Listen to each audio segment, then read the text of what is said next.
IT Pro TV, an easy, entertaining approach to online IT training. Access over 2,000 hours of up-to-date, high-quality video content live and on demand via your PC, mobile device, and more. For a free 7-day trial and 30% off the lifetime of your account, visit itpro.tv/startup security and use the code SS30. Hey, welcome back, everyone, to Startup Security Weekly. This is our startup security news for this week. Mr. Michael Santarcangelo's here with me as well. Let's dig into it. Where do you want to start, Michael?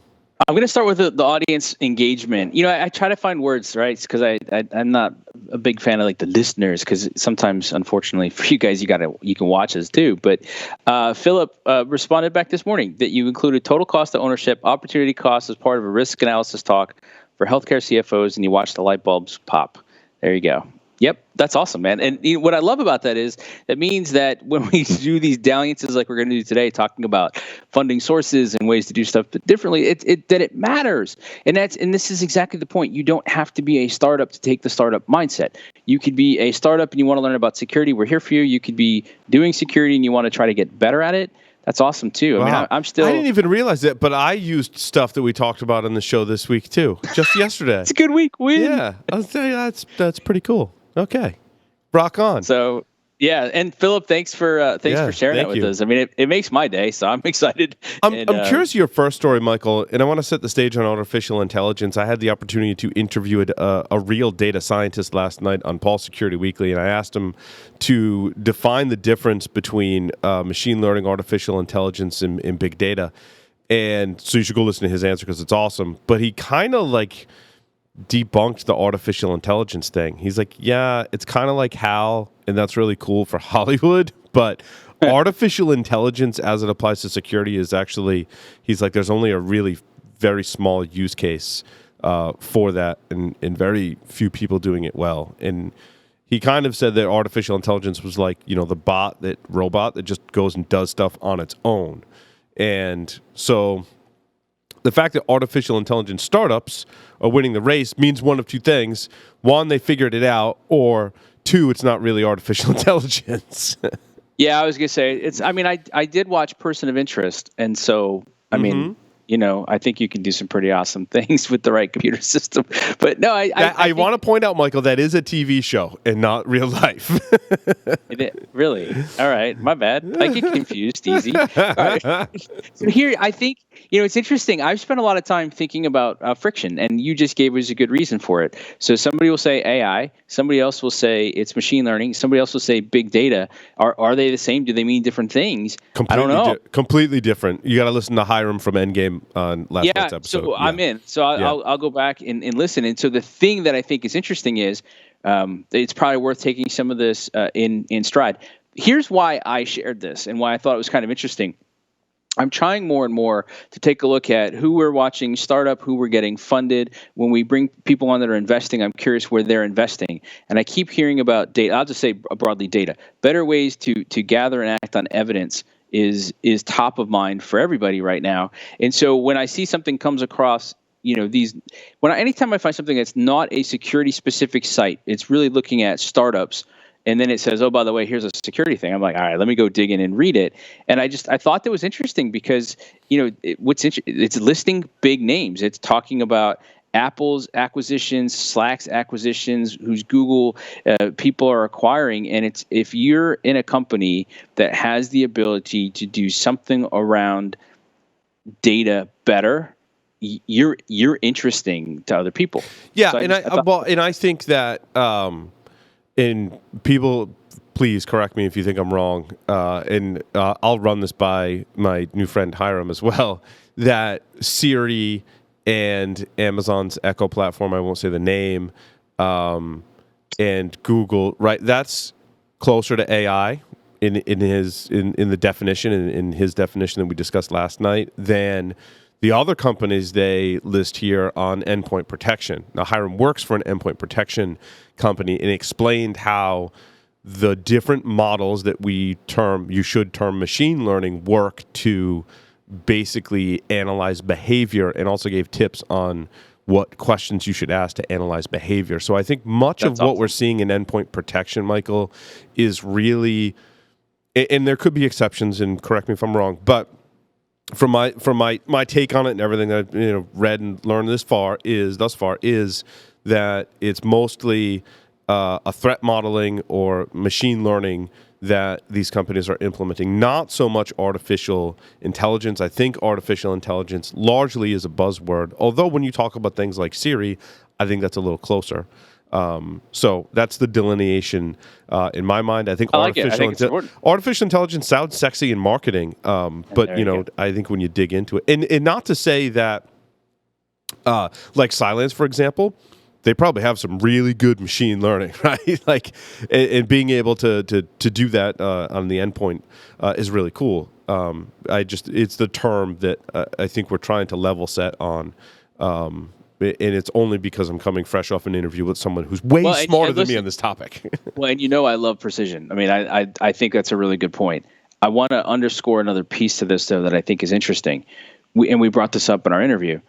You and I have been looking at a lot of this stuff for a long time, talking about it for a couple of years and saying, okay, so where's our improvement in the security industry?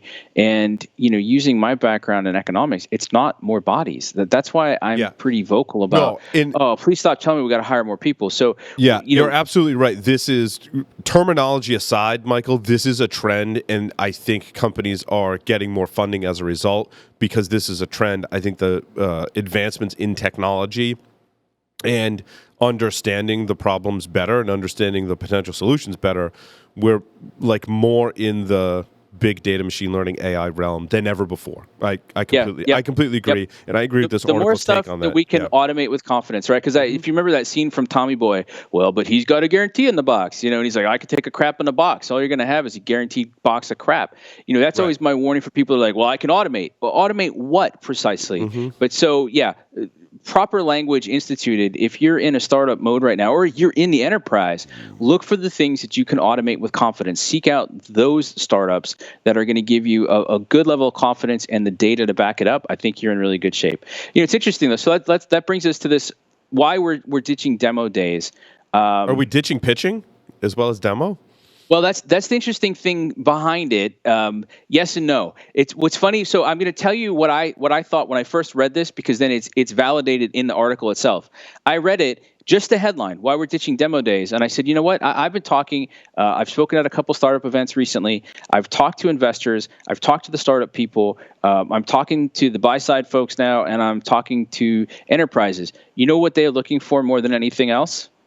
A relationship. Mm-hmm. And most of them say, well, you got to talk a couple times. And so, like, if I bring up straight talk, they're like, yeah, it takes us a couple times to get to that. Okay, cool. By the way, that's kind of matching my experience too. So I looked at this and went, ditch the demo days, go focus on relationships. Do things that give me access to you as a person. And do you need a crisp pitch? Absolutely.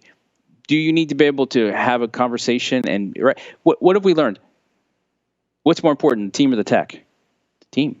Your ability to execute, your ability to scale. So that's what they're saying. What they basically said, and it's interesting, they said these started as an opportunity, right? You get accepted into an accelerator program, and at the end, your culmination, your graduation, we do these demo days, we do these pitch competitions, and you get up. And I said, you know what we've learned now that we've stepped back and looked at it?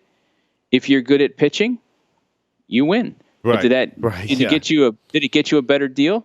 No. Did it necessarily get you any funding? No. And they said, you know what we're starting to notice is investors will come to this. They're like, hey, I'm going to catch a beer. When this is over, let's go talk about what you liked. Yes, I agree. Oh, well, that's there how you it go. Gets done.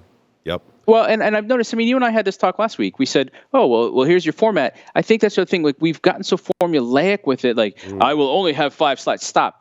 Like, anytime I see something, if your pitch is longer than 3 slides, well, maybe my pitch has to be longer than 3 slides. Right.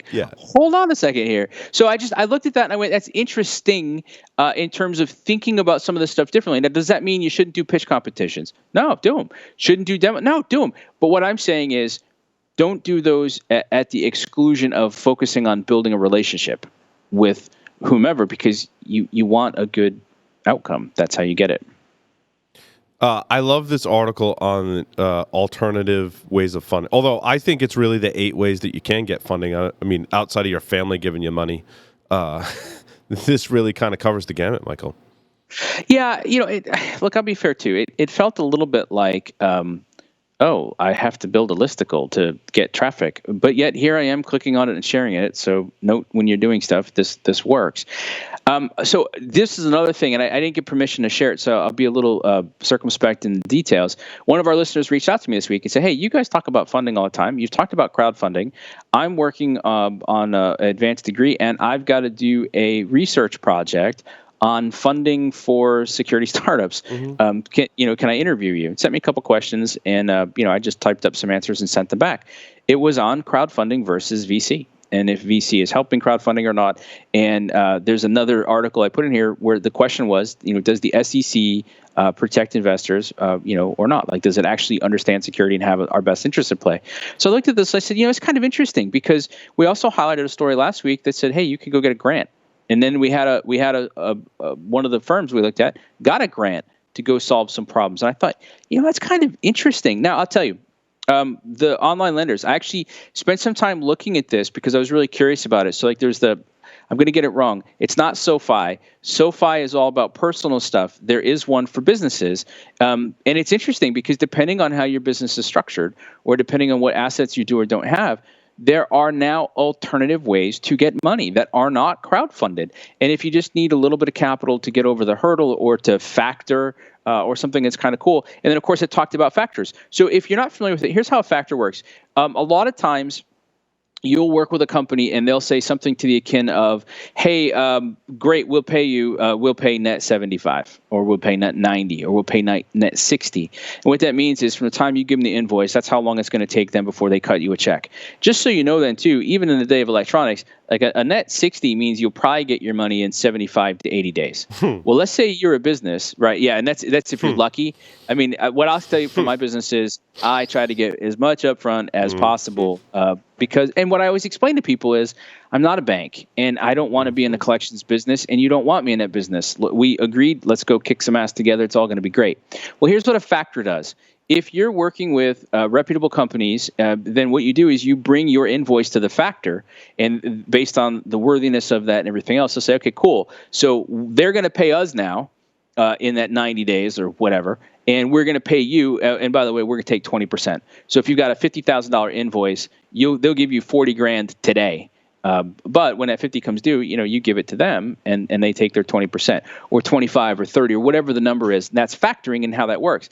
Sometimes that's good because, if this says the business credit cards, I never would advise, right, unless I sound too much like Dave Ramsey, which I don't, by the way, think is a bad thing. I'm not a big fan of doing that with the credit cards. But sometimes you have to. I think letters of credit makes sense. Crowdfunding to me only works if you've got something that works in the crowdfunding space.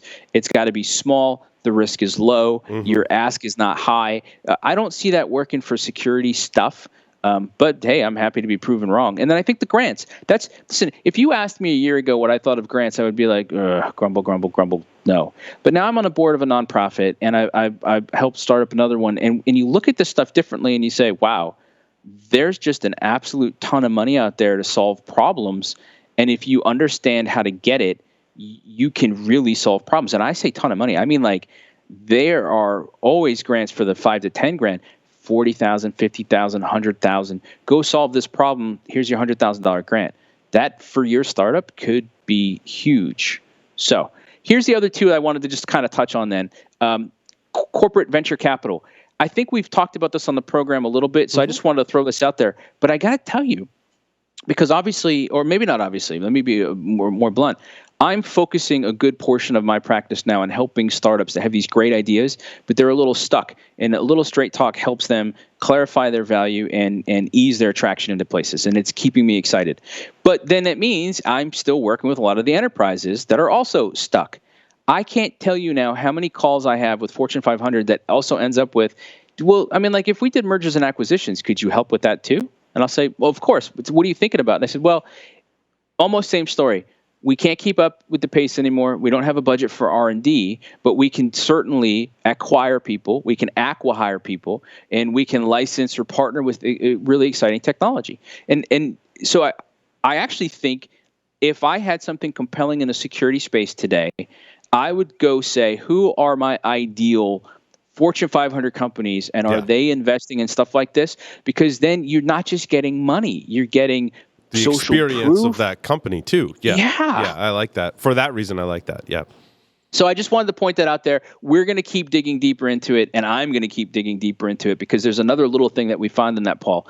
People understand the VC side of the house, but when you cross over and you're now like corporate capital, corporate venture capital, it's a different game, and you're almost more on the buy side than on the sell side. And if you think confusion abounds on the other side, let's just say there's opportunity. Last part. SEC chair wants to roll back the accredited investor distinction. We started to see where they were already working on that this year. So here's the way it works right now. If somebody says this is for accredited investors only, what it typically means is that you make $200,000 a year, or as a couple you make $300,000 a year, and or that you have a net worth of $1 million, and you submit that documentation to the SEC, and they say you are accredited. Go forth and spend your money on whatever the hell you want. The idea, I guess, is that you're protecting people. To be fair, I've never really understood it.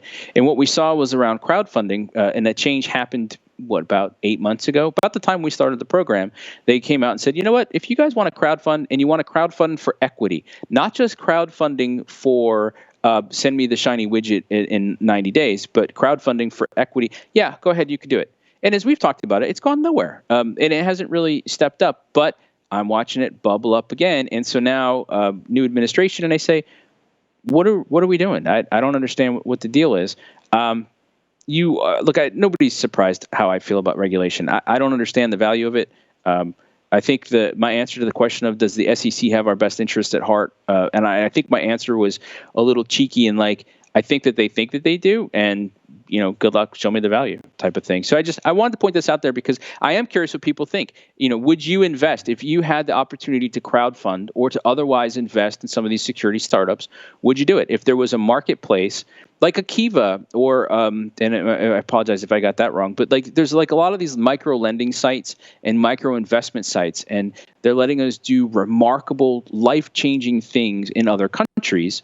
Well, what if we could do that applied to security? Would you do it? You can hit us up on our Twitter feed or send us an email. Give us the feedback. But I'm curious, is this stuff, if you're in the enterprise, if you can't convince your company to invest, would you throw some of your dollars behind these things that you like, and what would you expect to return? I'd be curious to see where that goes. I had a tip for startups. Is a company called DocuSign. Have you heard of them, Michael? I have heard of them. They just announced an integration with Google Docs, and I think that if you're a startup, it's one of my recommendations for technology. First, to have a Google account. I think G Suite is most likely the way to go. Your mileage may vary, but now that it integrates with it, you're going to be signing a lot of documents, right? And it sounds like a small problem. It can be a real pain in the butt. And I thought this integration was good for startups. So if you're not familiar with DocuSign, go check them out, as they just announced a really good integration.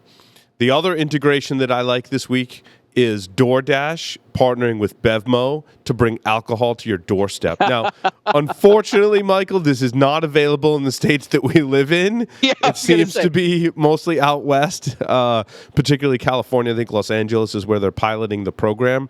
If there ever was something that like I would invest in, like bringing booze to people's doorstep is just awesome. Yeah. Who doesn't want that if you drink? Can you bring it by drone? And I think can you just drop like bottles of bourbon? Like your AI-powered drone know when to bring me the right stuff. Yeah. Listen, on the news for the week, the notes of interest. Y Combinator has this thing called Startup School. It's free. I was looking at that. It's 10 weeks. And so if you wanted to do it, this is the kind of thing, like, if you and I sit around offline and we talk, I'm like, man, we got to go create something for people to like work this through. One day, perhaps we will. Until then, Y Combinator, they've done a lot. It's free. It's a massively online open course, right? The MOOCs. Your mileage with them may vary, but if you check it out, let us know. All right, so the two biggies of the week: CA acquires Veracode, and Okta. Aqua hired kind of, maybe, sort of, nobody's sure, Stormpath. Which one do you want to tackle first? So CA buying Veracode is a long series of, quite a little history there now of CA recently acquiring security companies. They got Exedium, which is a privileged identity management. They got Mobile Systems 7, which is like data security-ish, which is probably a bad way to describe it, but they're a security company. They also picked up Automatic, which not a straight security company, but in the context of what we were talking about earlier, Michael, I think plays in with their security play. Now they acquired one of the market leader, if not the market leader in web application security. Of course, every press release, when there's an acquisition, the acquiring company says, we just purchased the market leader in web application security. You're pretty close. Veracode's awesome. Congrats to all my friends at Veracode. You guys have always been awesome. I think it's a good thing. CA used to be... Yeah, Automatic. They bought Automatic. That's okay. That's a conversation for another day. Because holy cow, think about what they can do with that. And I mean, they're spending over $1 billion on these companies. Most of them are undisclosed, but even if you just total up the ones that are disclosed, with 614 going to Veracode, they're probably billions into these acquisitions. So they're making a serious security play. So let's look at this from our startup lens. I think there's two things people sometimes forget, right? And instead of IPO, Veracode, right, was talking about IPO. They canceled the IPO. They get acquired. It's a good sum. So there's always that. Look, if you go look at the 5 big companies in security, now I've not looked at it in the last year or two, but CA has always been in the top 5. Symantec is in the top 5. IBM is in the top 5. HP is in the top 5. Hey, guys, guess who's on the acquiring path lately? Oh, yeah, there you go. Yep. Now, let me ask you this.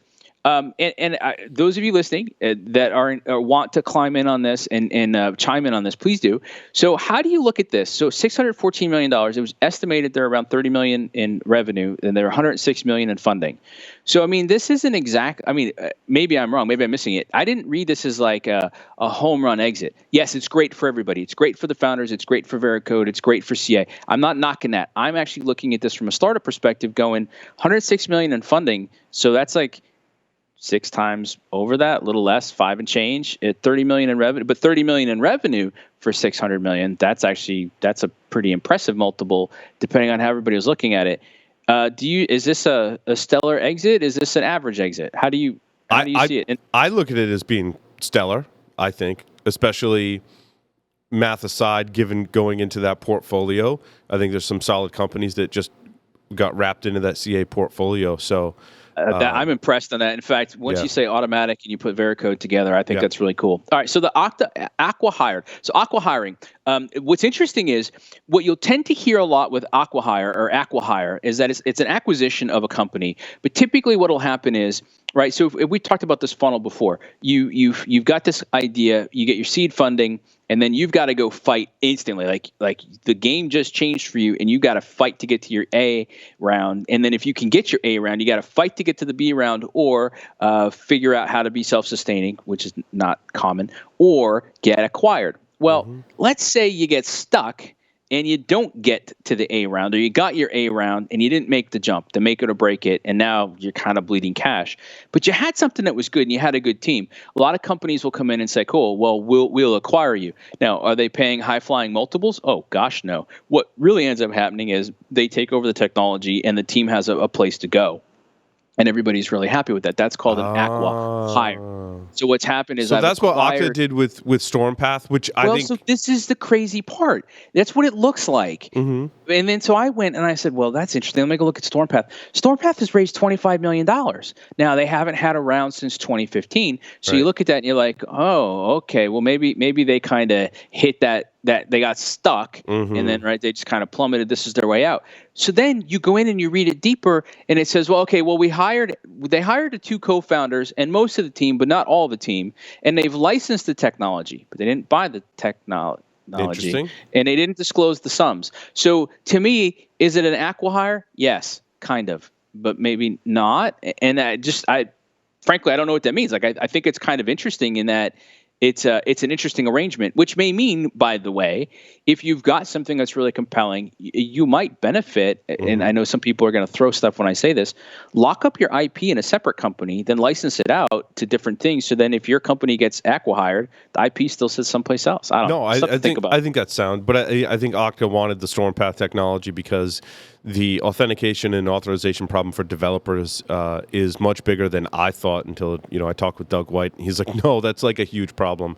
And I think that's where the two coming together was really important, I think, for both of them in an area where Okta can really help. So, and it looks like they worked out a good deal, which also means then, everybody, there's a lot of ways to exit out of this that are good, that are productive, and we're going to keep pointing those out. From a startup perspective, I'm going to recommend a book. It's called The Brain Audit. One of my friends recommended it to me, and I'll give him full credit when I get done reading it. But he kind of like slow rolled it too. He's like, you should read this book, check it out. And then he started sending me like excerpts from it and things that were publicly available. I was like, dude, I got to buy the book.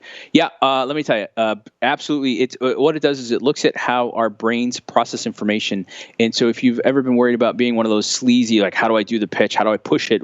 Yeah, no, read this book. You'll love it. And what's kind of got me compelling now is that if I take what I've done with Straight Talk and then I find out what I learned and I apply that to the Brain Audit, it's like, whoa, this is really awesome. What did you choose for a CRM? I think I'm going to go with, ready? It's called Less Annoying CRM. Are you serious? Yeah, I'll tell you what. So I tried out all the big ones, right? Like I tried out Insightly. Yeah. And I'm not going to disparage anybody. So here's the first rule different of strokes for different folks, yeah, I was just dude. Say, I was having this conversation with Larry this week too about support. I tried Insightly. I tried ProsperWorks. I tried Agile. Like basically, if you do a search of CRMs that integrate with Google, like I did them and everything else, and I selected Pipedrive, and it turns out, and I appreciate this, that integrating with Google Apps is actually not simple. Everybody's like, that must be simple. No, it's hard, and they didn't get it right, at least not for me. They were very kind. They let me cancel my account. They gave me my money back, and we're good. So I did this Less Annoying CRM, and I was like, I kind of liked the name of it. And they did a coaching call with me actually just this morning. Paul answered all my questions, showed me a couple of things I didn't know. And then actually we started geeking out on it a little bit. And they're like, oh, man, our CEO would love talking about this. And I said, I got an opportunity for you.